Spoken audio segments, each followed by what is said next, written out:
p.m. on CBM TV. So much more than entertainment. It's your girl Tassanchin Crooks, and you're watching CVM. See it happen.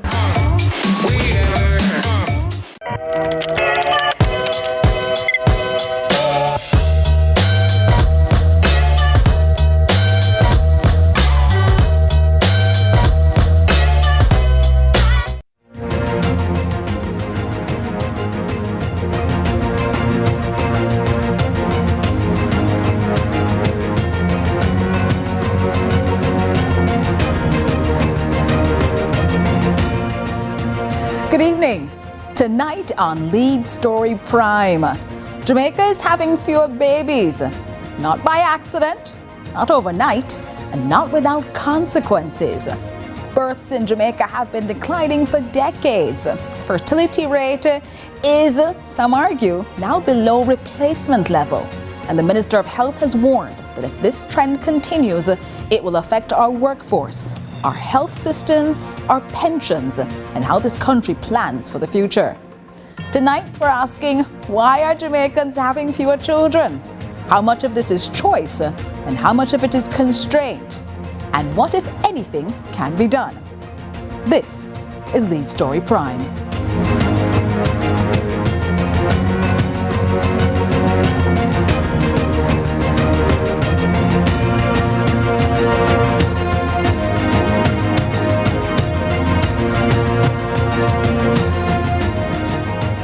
To understand where we are, we have to start with the numbers. Amoy has been digging into the data to help us figure out what exactly has been going on. Amoy? Fewer babies, and the numbers show this is no short-term dip, but a long-term demographic shift with serious consequences. Once a high-fertility society, Jamaica's total fertility rate, which is the average number of children that's expected to be born to a woman over her lifetime, has now fallen below the replacement level of 2.1, which is the average number of children that a woman would need to produce to keep the population constant. In the early 1970s, each Jamaican woman had an average of 4.5 children. By 2021, that figure dropped to 1.9, meaning the population is no longer producing enough children to replace itself. And this decline has been decades in the making. Data from the Statistical Institute of Jamaica show a 42% drop in births when comparing the period 1970 to 1982 with 2011 to 2022. Put simply, roughly half the number of babies Jamaica used to produce are no longer being born. Even within the last decade, the fall is sharp. Live births declined from about 39,700 in 2011 to just under 32,900 in 2021. The crude birth rate also slipped from 14.7 births per thousand people to 12 per thousand. Now, Health Minister Dr. Christopher Tufton has already sounded the alarm, warning that continued decline could have far-reaching socio-economic consequences. Fewer births today means a smaller workforce tomorrow, a growing imbalance between the young and the elderly, and an increased pressure on social security systems. It also raises questions about who will fund healthcare, pensions, and economic growth in the decades ahead. But this isn't just about economics. It's also about health. Globally, scientists are now investigating the impact of environmental factors on fertility, including growing evidence of microplastics being detected in human semen. Now, while research is still evolving, health experts are examining whether long-term exposure could affect reproductive health, adding another layer of concern to falling birth rates. Taken together, the data tells a clear story. Jamaica is getting older. Families are getting smaller, and the choices made now in healthcare, economic policy, and family support may determine whether the country can reverse, manage, or adapt to this demographic shift. But interestingly, this is a crisis being felt worldwide. Countries like China, South Korea, and Hungary are now offering cash incentives, tax breaks, and housing support to encourage couples to have more children. The question now remains, will Jamaica one day explore similar strategies? Reporting for Lead Story Prime, I'm Amoy Harriet. Thanks for that, Amoy. As we start off this conversation, we're starting off with data and facts. And we're joined now on Zoom by economist Dr. Chris Stokes and demographer Dr. Godfrey St. Bernard. Good evening, gentlemen, and thanks so much for joining us inside Lead Story Prime. Thank you. Thank you very much, and good evening to you. Good evening. Dr. St. Bernard, let me start off first with you. Help us frame this conversation up, because we're using words here that persons might use loosely in regular conversation, but not as precisely as we want to use them this evening. What's the difference between fertility rate, birth rate, and these live births that we're talking about as we deep dive into this baby recession conversation? Well, as you said, when we speak about fertility rates, we are really speaking about the fertility, about the frequency of reproduction in a population. In this context, we are talking about the frequency of reproduction in the sense of live births, and to what extent are there live births in terms of the numbers of live births, and how those live births relate to mothers and women in particular. Because when we think about fertility, we think about, first of all, pegging it to women, and in particular, women of reproductive age. When we speak of reproductive age, we really think about women between the ages of 15 and 49, although once a female has actually experienced the first period, that can happen at any age from about 10, 11, and it's quite likely that some females below the age of 15 can actually contribute to live births. Of course, when we think in terms of a live birth is really expressed in terms of the expulsion of a fetus after a gestation period. And once that fetus is expelled, it exhibits signs of life. So once the fetus exhibits signs of life, of course, what you have is a live birth. And as you have been saying, in Caribbean societies, including Jamaica, the number of live births and also the fertility rate both have declined considerably when you think in terms of the early periods of country's independence beginning in the 1960s to this present time as we enter the second quarter of the 21st century. This is helpful information. It certainly grounds our conversation tonight about babies, about how many babies we are or are not having. Unfortunately, we weren't able to have Minister of Health and Wellness, Dr. Christopher Tufton, inside studios with us today, but we did ask him what was his view of the number of births that we were having inside the country today and some of the impacts he thought that might have on our population. Let's take a listen. The decline in birth rate is an issue beyond health. It is really a socioeconomic issue because it is your birth rate that determines your population, and it is your population that determines your workforce, your labor force. There are many other variables, of course, but if you are declining below your replacement rate, then it poses a socioeconomic challenge for the country. The challenge is to determine why you're declining.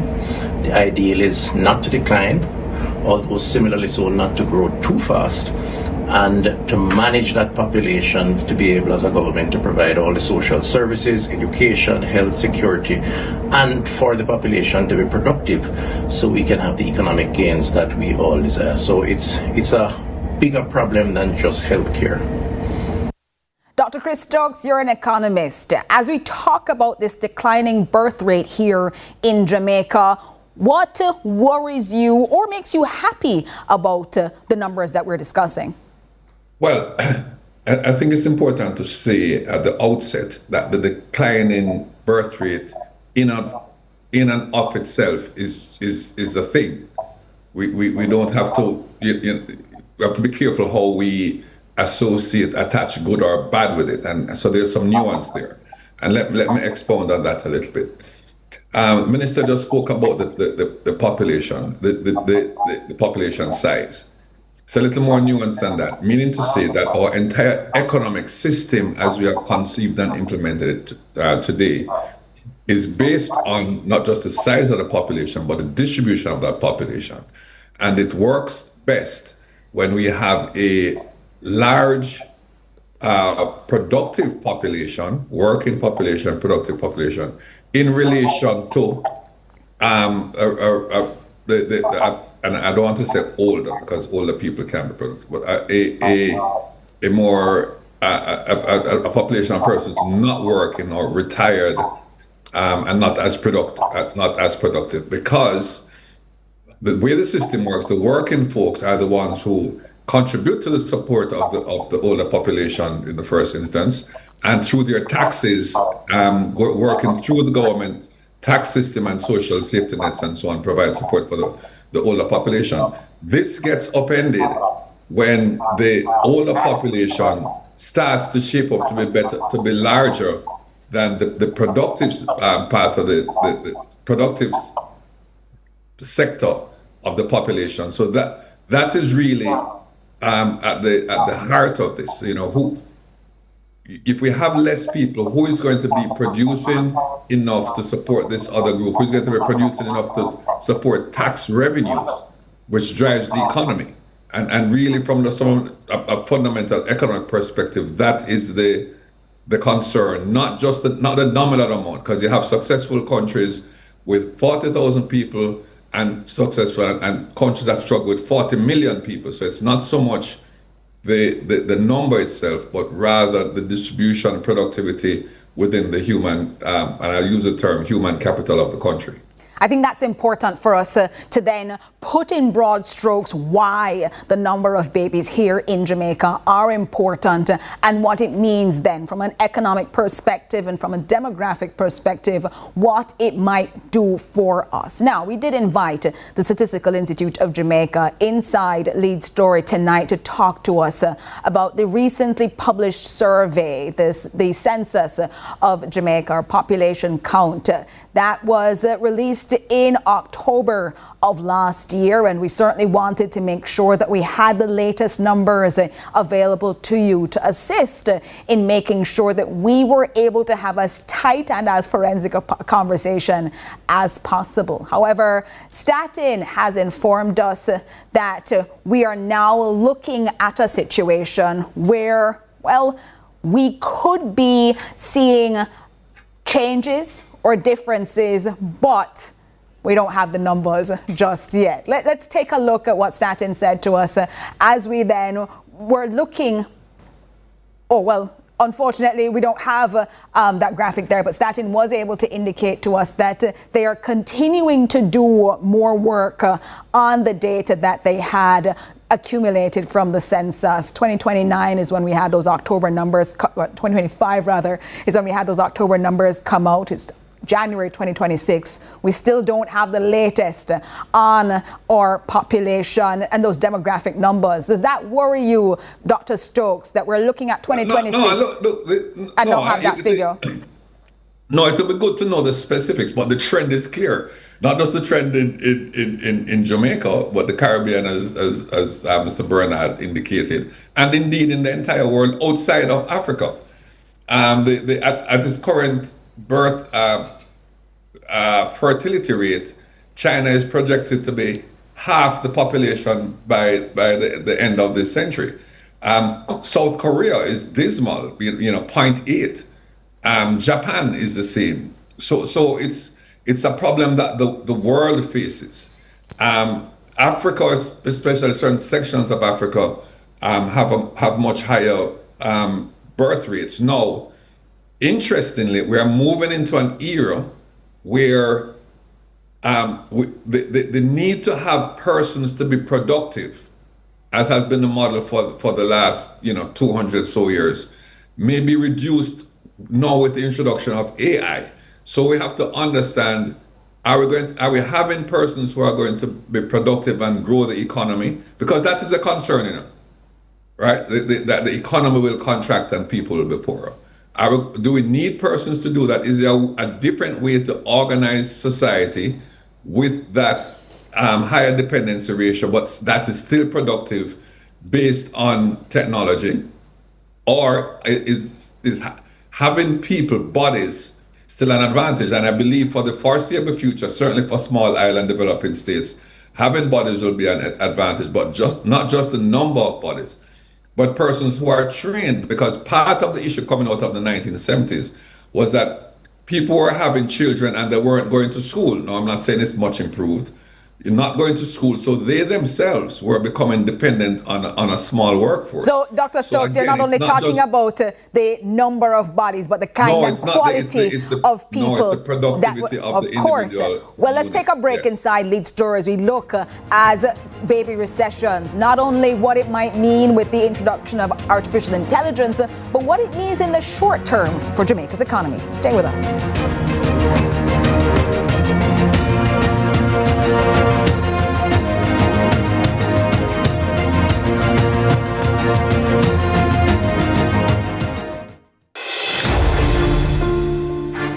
I had an opportunity to firsthand see the devastation that this record Category 5 hurricane has caused on the nation. Let me reassure you, Jamaica, let me reassure you, my customers, that we here at JPS stand committed to work safely 24/7 to get the power restored. Well, as for me personally, mess up totally. Door blow off, house full of water, set to your thing. But as a worker of the company, I have to be out here to help. But I will stick to the task to make this be a reality where people get a light and be happy again once more. JPS, love you. It has been a very terrible situation in Montego Bay, especially where I come from. I am from Friendship. The storm Melissa has destroyed a lot of stuff, but nevertheless, as a worker, I am following my duty. I'm here to show up and to deliver, and I'm here to assist in recovering, and whatever it takes, we want Jamaica to know that we are here and we are moving forward, and there is hope.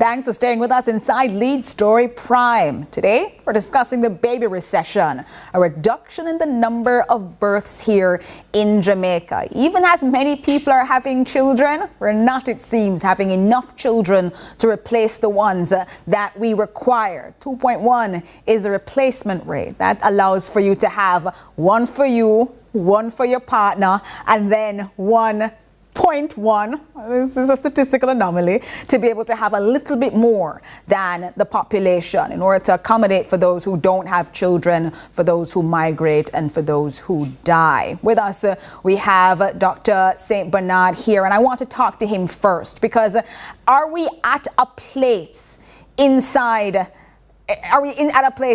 Jamaica where we're now getting to the point where, with the numbers of children that we're having not being enough, just heard Dr. Chris Stokes say that we could be looking at a place where we might have to invite people into Jamaica, encourage migration into the country in order now to fill those gaps? Dr. St. Bernard? Yes. Yes. Are we looking to invite people? Are we at the point yet where we might have to consider inviting people into the country? I don't think that you are at that point as yet. And in recent times, when people talk about population and development policies, a concept that enters the ring is the concept of demographic resilience.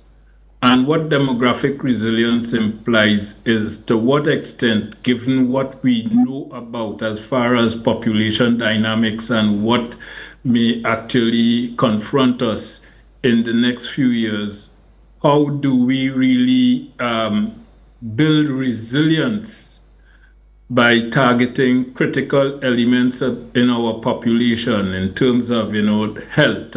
What do we do in terms of infant health, in terms of child health, in terms of adult health, and all the other dimensions of health?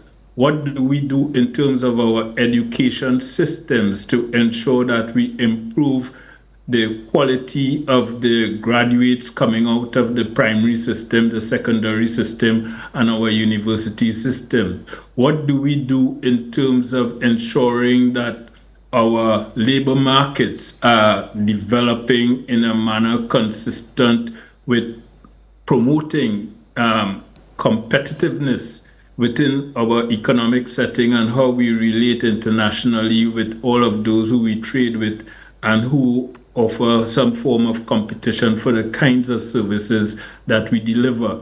So I think, as far as population policy is concerned, those are the areas that we should be focusing on. I heard reference earlier to countries that have been embarking on incentives to encourage women to have more children.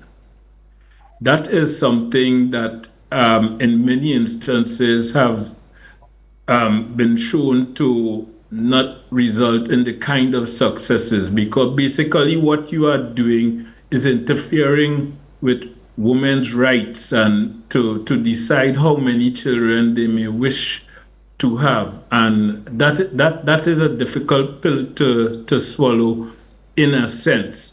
And when you think in terms of the fertility decline, we talk about, this magic number of 2.1. And yes, on a national scale, fertility rates, the TFR is below 2.1, below replacement level, not only in Jamaica, but the vast majority of Caribbean societies have been experiencing it. But I have something to say about that. You see, we make that statement without really taking into account what is happening to our population when we undertake a class analysis. And from data that I have observed, especially looking at some past data from the Survey of Living Conditions in Jamaica, what I have observed is that, and I don't think Jamaica is the only country where it's happening. Well, we've seen it in Barbados as well. They're far ahead of where Jamaica is, certainly giving us the unfortunate impacts of an aging population, especially in small economies like ours.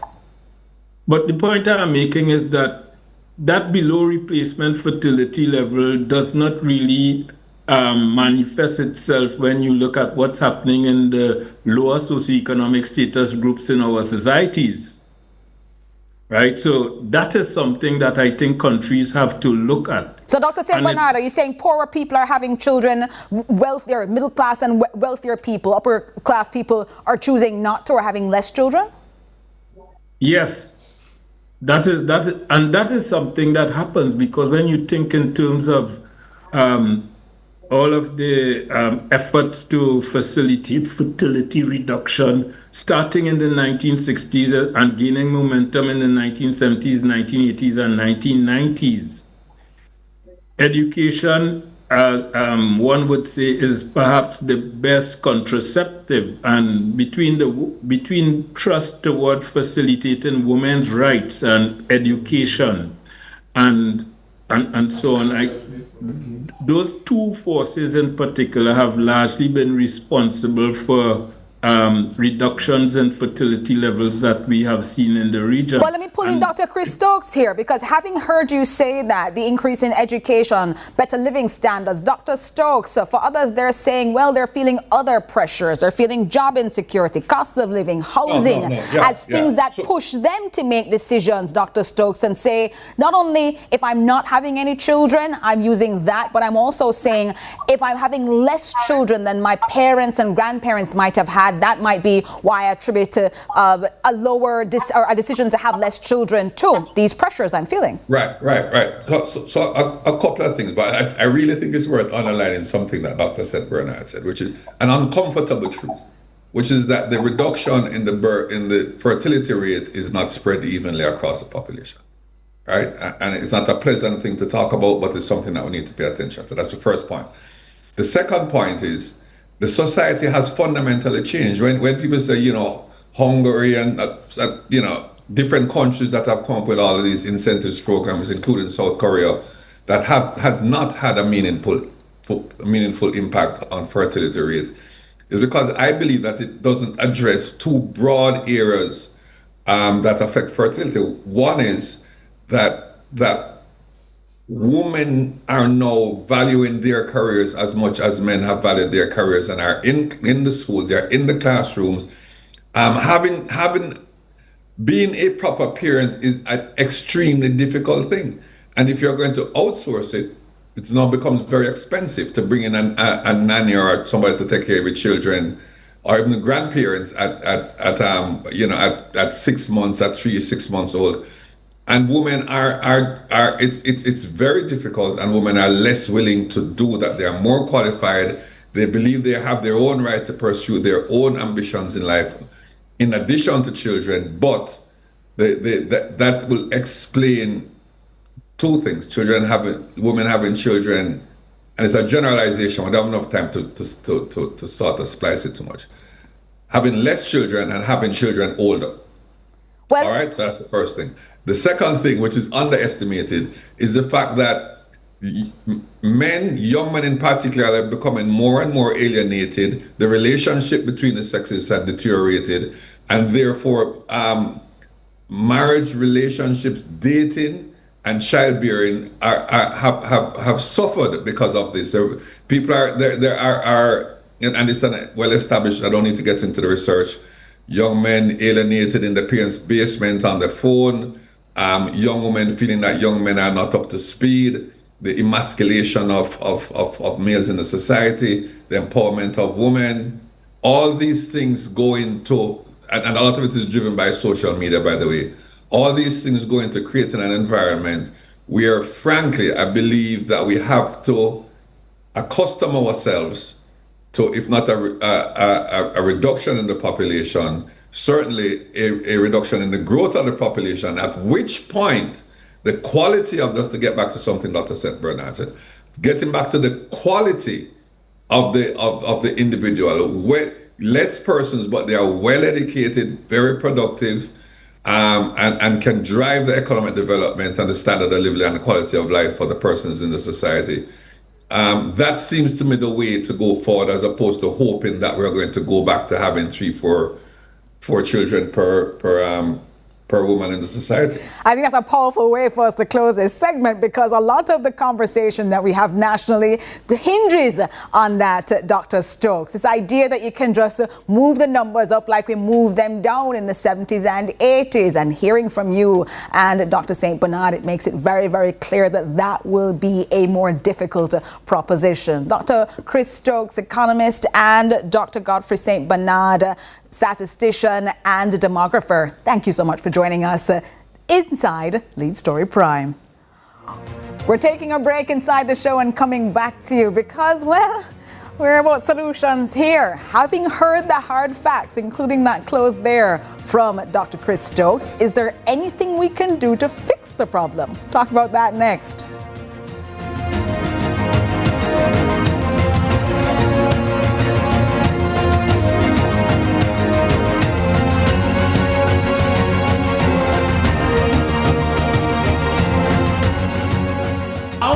Yeah, we're here at Culture Works, the second staging. Forward for the next staging of Skyline Levels Culture Works this Friday, 7 p.m.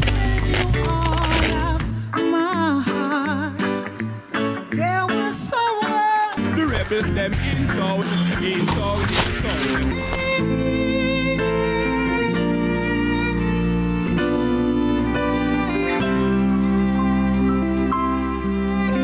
I'm here right now at Skyline with Culture Works. More works, positive, Upful, Skyline Levels, I Eat Man, Season 2, Culture Work. Every day we're going in circles.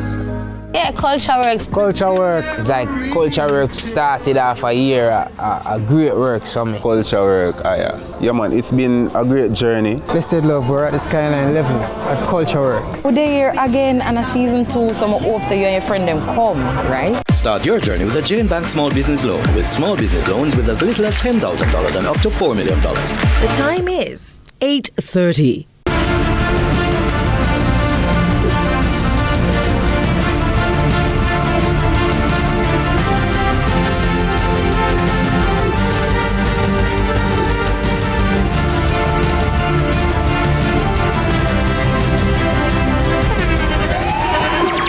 The internationally acclaimed On Stage with Winford Williams. At a new time, Saturdays at 8 p.m. on CVM TV. So much more than entertainment.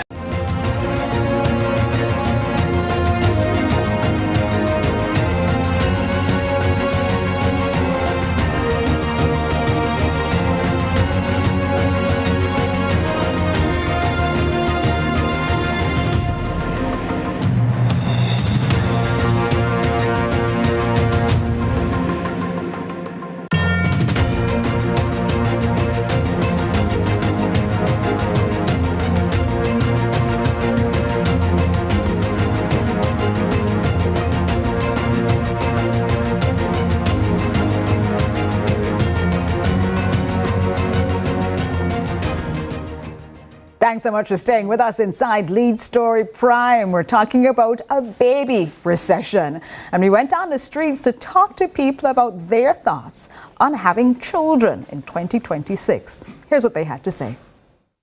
Based on the fact that housing is so expensive, where will we put our children? When you think about a job, you're being paid little but nothing at all. How can we feed them? How can we feed ourselves? We can only buy food to eat. Food is really, really, really expensive. Really expensive. Right now, yam is $500.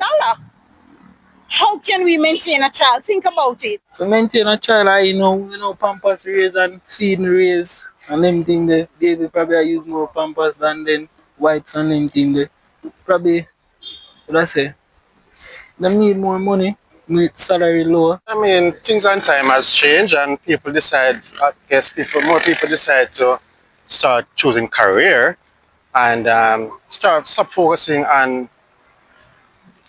children, having children. You understand? So I guess things and time has changed. I don't know, but I mean, I have my own them. Some of them have a problem. I have a problem. I get more for me right now, but I have a problem because you can't maintain them. Which have some people choose contraceptive because them no want no more kids because probably the situation where them into.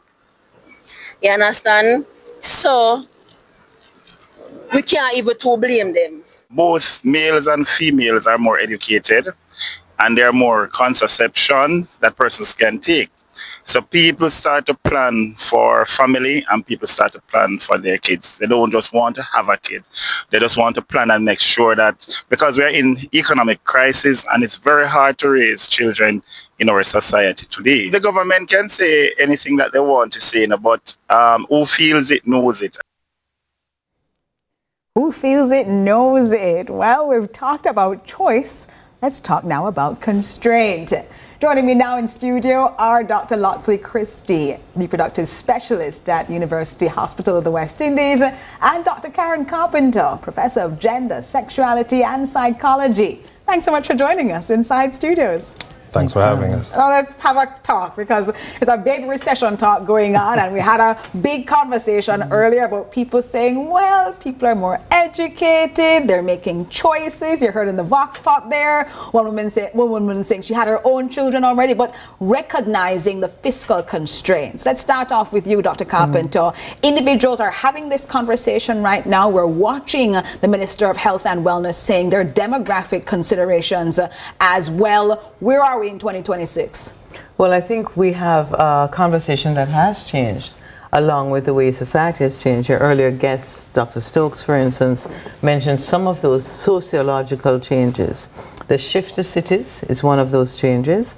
Less persons to care for children, so now you have to pay for childcare. That outsourcing he yes, spoke of. That extended family is not necessarily where you are.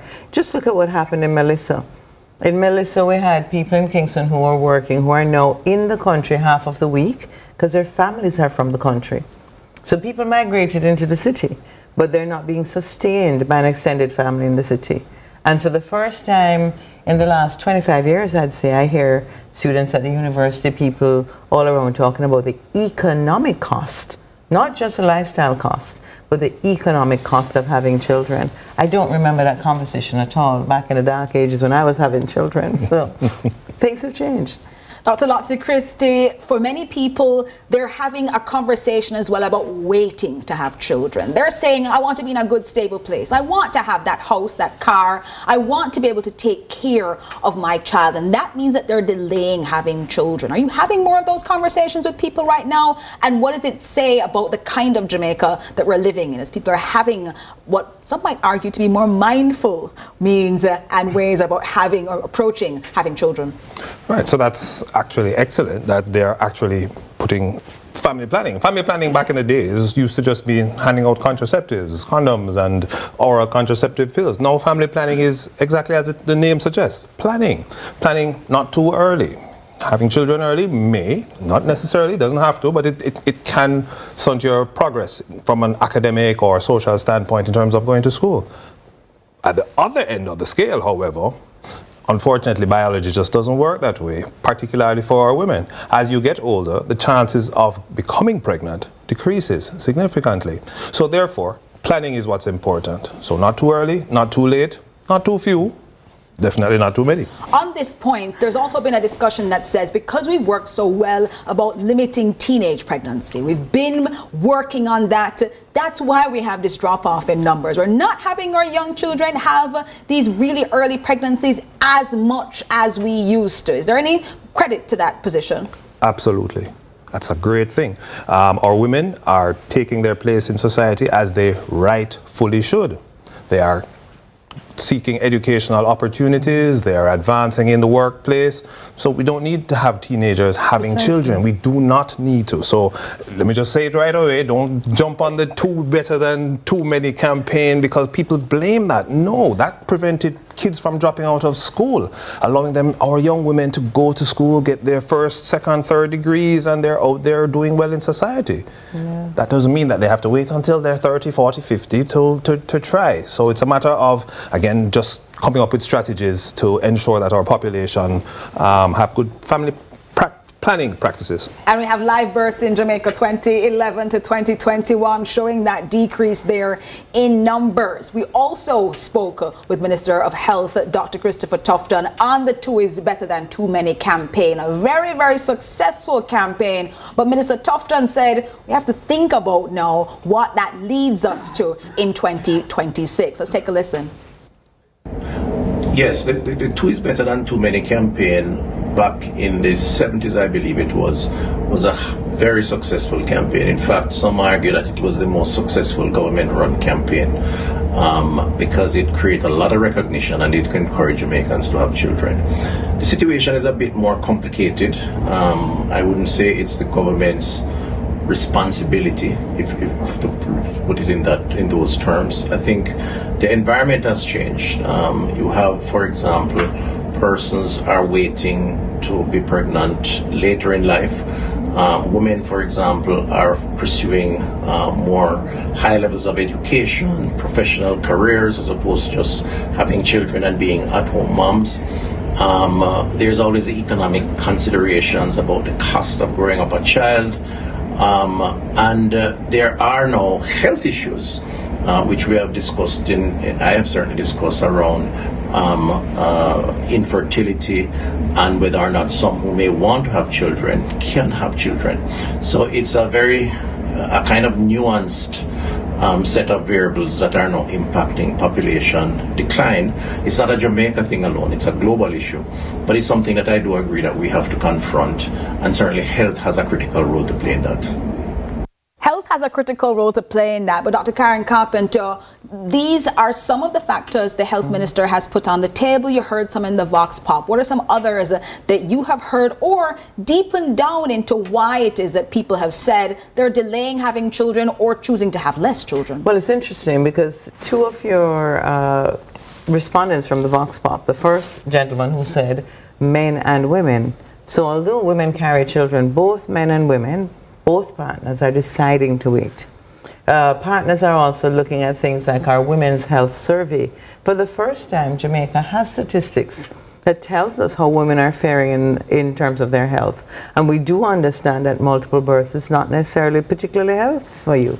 It brings with it all sorts of risk factors for a woman.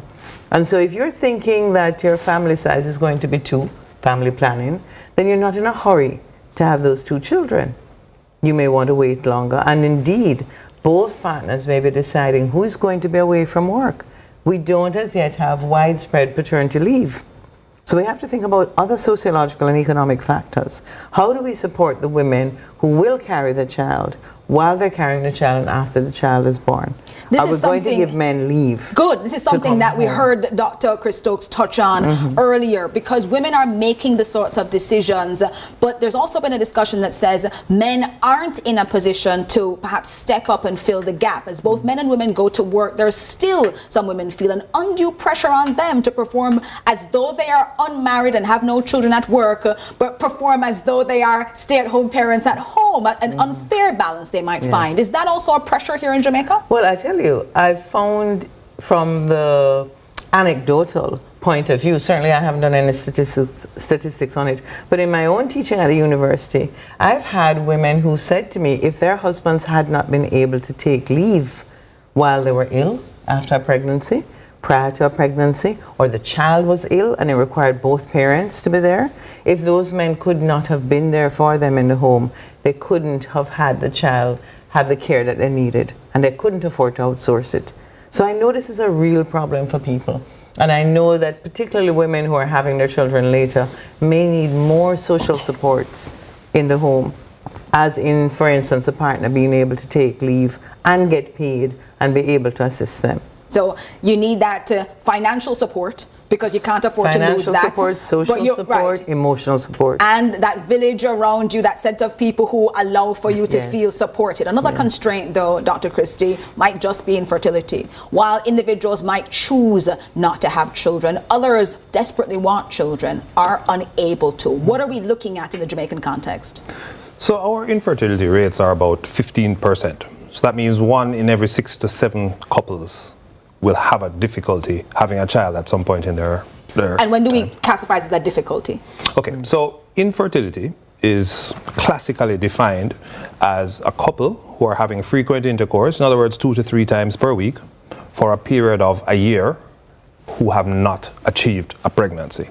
So that's the textbook definition. Without contraception. Right, so that's a textbook definition. However, if we look at the statistics, going back to what Karen had said, you know, people are having children later. So the reality for a 25-year-old, sure, if you're 25 years old and you've been trying for 7-8 months, I might say, there's nothing seemingly wrong, give it a little bit more time and come back. However, that's a different conversation that you'd have with somebody who is 40. The unfortunate thing, is at 40, you are now comfortable. Probably might have more resources, a car, a house, things to have. Absolutely, and you're ready. It's just that your fertility rates have fallen. Let's talk more about that after the break, because there's clearly more information for us to get as we look at Jamaica's baby recession and what it is that we could do. Could we look at other countries to motivate us to put things in place to help, or are we where we are? We'll talk about that next here inside Lead Story Prime.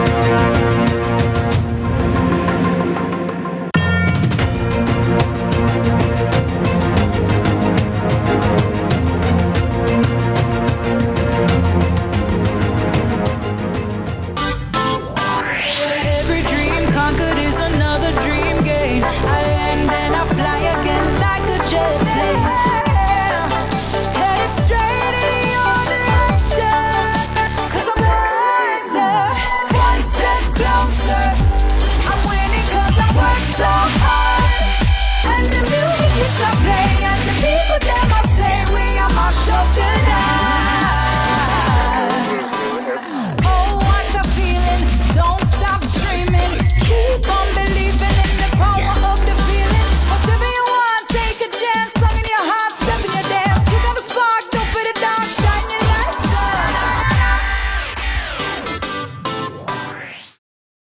Let's delve deep into the issues.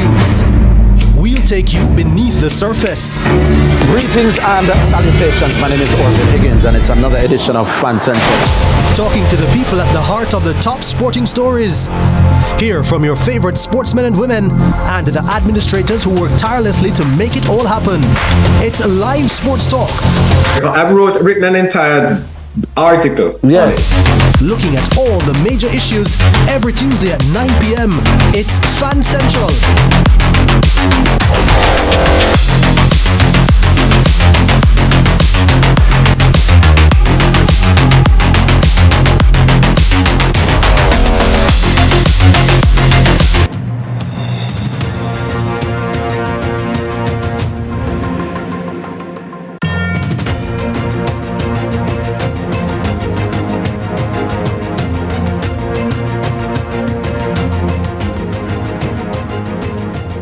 We're here in studio discussing the baby recession. Brand new year, new births. We had the story here inside CVM of the first birth of the year, but one baby does not make a demographic shift. And so we're talking about that now with Dr. Lotsie Christie and Dr. Karen Carpenter. And before the break, Dr. Christie, you were talking about one of the constraints that might happen, infertility here in Jamaica, and what it might mean if you're 25 versus 40 deciding to have a child. What is it that you want people to be aware of as they look at this? Well, women are born with all the eggs they will ever have. So at birth, you'll probably have somewhere between 700,000 and 800,000 eggs. By the time you get to menopause, which is on the average 51 years old in our population, it's 0. So each month you're going to lose dozens of eggs. That never stops. It doesn't wait until puberty. It doesn't matter whether you're pregnant. It doesn't matter whether you're on birth control and not ovulating. You are going to be losing eggs every month. So the reality is at 25, you will have several thousands more eggs than you do at age 40. Also, the better quality eggs will be released earlier. So as you get older, you will have fewer eggs with lesser quality. It doesn't mean you can't get pregnant. It just means that it becomes more challenging. And if you think of it, the longer you live, the more you are exposed to secondary causes. So STIs, sexually transmitted infections, can cause tubal factor. So you have an egg situation going on, but the tubes can become blocked. You're exposed to more environmental toxins, smoke, tobacco, marijuana. All these things can impact on your reproductive health also. So as women in particular get older, the chances become a little bit, they do become more restricted. Let me pull on you, Dr. Carpenter, before I get data from Dr. Christie. When we talk about infertility, everybody's hearing it at home right now, thinking it's a woman's problem. Right. Something has gone wrong with her body. Dr. Christie has spoken about eggs. In fact, the Jamaican concept is you cannot, and I'll put in quotes here, breed. The idea that she is incapable of carrying a child. But infertility is a lot wider than that. Why do you believe that we're still stuck on the idea that it's a woman's fault and only a woman's fault if a couple isn't able to have a child? Well, the evidence of a pregnancy is a woman, as Jamaicans say, carrying a belly. So because that is visible to us, we're going to always imagine that if the woman is not able to carry a belly, then she's the one who is not fertile. And you know, Lotsie has given you the reproductive lesson on female reproduction, but the male situation is that they're producing sperm every night.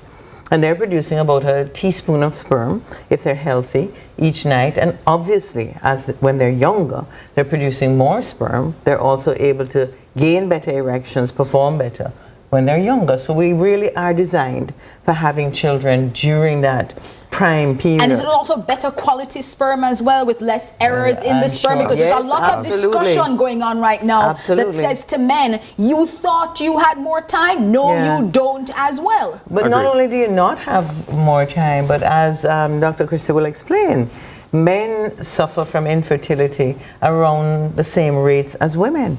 They're at least 50%, if I remember the statistics, of the problem So it's both sides that are carrying the problem of infertility. Then let's talk about that, Dr. Christie, because when we have an infertility conversation here in Jamaica, it's very woman-centered, and men don't get tested, Minister Tufton says. They're not likely to have these conversations, and they're much more likely to buy a strong back drink or some folk remedy they feel that might be able to assist them rather than get medical help and intervention. What are you seeing? Those facts exactly. But I don't want to miss the point that Karen made, because it's absolutely important to recognize that when there is a problem with infertility, about 50% of the time there's a problem with the man. Let me say it another way. Yes, one in two is going to be a male problem. Okay? So unfortunately, as with so many things in society, our women carry the burden. The names are cruel. Yes. The psychosocial pressure is horrendous. So we might say that a young man may be on the gelding truck, that he has not yet had a child, but it is to encourage him to come off. The names associated with women who are unable to have a child are a pair unable to do so, especially in violent conversation, when you're having combative conversation, are much more destructive, and we just then associate infertility only with women, not male factor infertility at all. Correct. Unfortunately, that's a worldwide phenomenon, I should say. I mean, it's not specific to us. Perhaps because of how expressive Jamaicans are, it may come across. Yes. But it's actually a worldwide phenomenon. Dr. Carpenter, how do stress, work pressures, relationship instability, and mental health affect sexual health and fertility in ways that people don't usually connect, and therefore when they talk about having a baby, I think it's just a choice part. They're not adding all these other things together. Well, I want to approach it even from the reverse end. From the end of the 40-year-old and over, or 35, because 35 is that ticking clock. Women hear a clock ticking. Gestational, what was it? Geriatric pregnancy, but they also then say to themselves, "Oh, it's too late. Hurry up! I might pick any partner." Panicked, right? Yes. But let's even talk about those who are now in that age where we're challenged with fertility problems, and the notion that we're going to plan to have a baby. That's not fun for either partner. Sex that is programmed in a way that is meant to produce a child is not fun. Is it now work? It becomes work. And also, if you're taking your temperature, if you're watching your fertility, you're injecting yourself, you're on hormones, there's a lot of pressure on that couple to actually produce a child. And I see couples like that as well, who are going through the fertility issues and they're wanting to resume some of that passion, regain some of that interest in even having sex. It's sex on the clock. It's not fun. It really is not. Absolutely, and it does lead to marital or relationship discord. It leads to outside because it's stress on the two of you. Who is not working? What are you not doing? Are you not coming home because the clock says that it's time for us to? Yes, my temperature is this. Yes. The app says today's the day. You got to come home right now, and you have to perform. That's right. And there's also an additional cost to doing all these things, like getting infertility treatments and to get additional help on the outside. That's going to be then incredibly important for us to have in mind. Minister Christopher Tufton has been unusually direct about men's fertility. Here's his message. It is a fact that there are perceptions out there that a woman's inability to conceive when she may be trying, of course, with her partner, is primarily her fault. The reality is that this is not the case. And I think it was important for public education to raise that reality. When you speak to the experts who are involved in fertility support, where men and women, couples decide to seek medical advice because of their challenges with conceiving, the report suggests that both men and women at times can equally be contributors to that reality. What that means for us, firstly, is that we need to create the education around it. Secondly, destigmatize the perceptions that it's only a woman's issue. And thirdly, provide avenues for couples, both men and women, to be able to access support where they want to have children. That falls squarely within the purview of public health or health generally, and hence why I think it's important for me to speak about it in the first instance for public education, and beyond that for clinical support. So, As we close this show, I need to ask you two big questions, because as we call it a baby recession, there are implications. We had that conversation earlier. Let me start with you, Dr. Christie. If we do nothing, if we don't have any interventions, we don't like other countries and pay people to have more children, in 25 years, where is Jamaica? In a lot of trouble. In a lot of trouble. If you think of it, if it takes, if one woman, one man come together, and they have children, it'll take 2 children to replace that couple. Well, 2.1, a little bit more for the people who die and migrate. That's right. Yes. And it's probably more than the 0.1 when you talk about migration and those sort of factors. All right? So in about 1985 or so, our fertility rate was about 4.5 children per couple. By the time we got to 2020, it was about 2.9, and it's now down to 1.9. So we're already below that 2.1. We're not replacing the people that we have. So if we continue along that trend, we're going to be going into the other countries, the first world countries, the Chinas, and those countries that are down at 1.5. But if you think of the problem, it's numerical now, but it's going to be practical in another 20 years, because who's going to be there to work? Who is going to be there to teach our children? Who is going to be there to build the roads? We will not be able to replace our working force. We won't be able to replace them. Dr. Karen Carpenter, last word to you. In 25 years, if we don't do anything, where are we? Well, I think we're going to use all of the means that we have. You've had a very rich panel from the start of this topic. So when you look at what Dr. Stokes had to add in terms of an economic perspective, we need to consider keeping people in the workplace longer. People are living longer and healthier. We need to consider all the means that the fertility clinics around the world, and certainly in Jamaica, can provide. So I encourage all of those people who want to have a child late in life to go to the fertility clinics, get the information. It's your right, yes, and it could bring you great joy. And at the same time, when those of us who are in that younger child, what we call childbearing years, are thinking about childbearing, I think we have to move beyond the paradigm of it's just too expensive. We have to look at other things other than the expense. We certainly didn't think about that when we were having children. I want to tell you, there are discussions happening right now where people are saying they want to give their children the same life that they had, and it isn't feasible. Dr. Karen Carpenter, though, here, Dr. Lotsie Christie talking to us about it. But it isn't just about telling people how many children to have. It's about honestly acknowledging that private decisions become public consequences. The question now is not whether birth rates are falling. The question now is whether our policies, health systems, and economy are ready for what that means. Thanks so much, Dr. Lotsie Christie. Thanks so much, Dr. Karen Carpenter, for staying with us inside the end of Lead Story. I'm Jody Ann Quarry, and on behalf of the entire CVM production team, thank you for watching Lead Story Prime. Have a great night, and I hope you stay safe.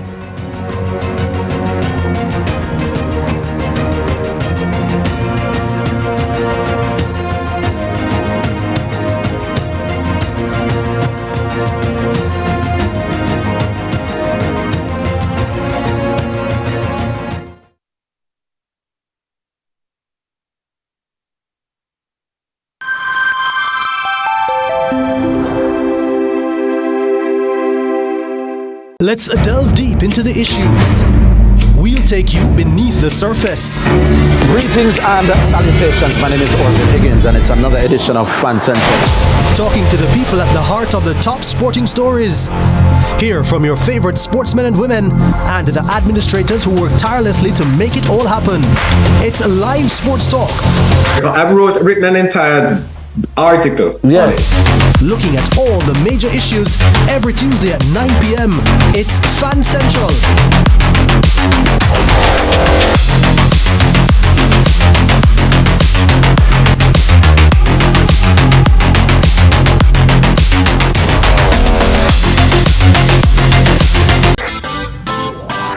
Every dream conquered is another dream gained. I land and I fly again like a jet plane. Headed straight in your direction, 'cause I'm wiser, one step closer. I'm winning.